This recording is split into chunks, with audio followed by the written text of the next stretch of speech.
ఎన్ని కష్టాలు వచ్చినా, నిందలు, బాధలు ఏమొచ్చినా సరే అవన్నీ కూడా దేవుడిచ్చే భూమి మీద తరిఫిదే కానీ అవన్నీ శిక్ష కాదు. ఆ తరిఫిదే శిక్ష కాదు అనటానికి ఒక నిదర్శనం. వాళ్ళు సంతోషంగానే ఉంటారు.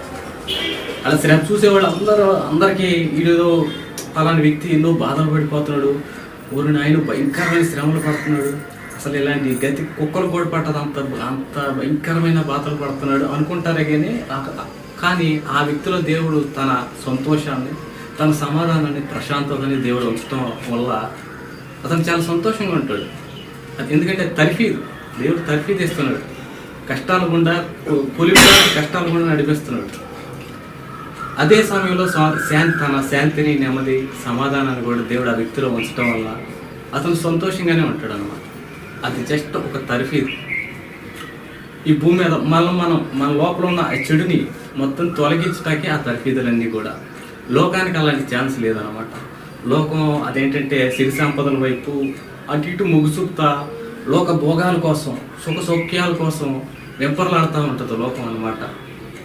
దాని వాళ్ళ కడుపే దేవుళ్ళలాగా కడుపుని తృప్తి పరుచుకోవటానికి జన్మించినట్టుగా వ్యవహరిస్తూ ఉంటారన్నమాట లోకస్తులు. దేవుడు అంటున్నాడు, వాక్యంలో ఉంది, లోకం దాని ఆశ గతించిపోతాయి అంట. ఈ లోకం ఉండదు. లోకస్తులు రకరకాల ఆశలు, కోరికలు ఉంటున్నాయి కదా, ఆ కోరిక ఏముండవు ఇంకా మొత్తం దేవుడు.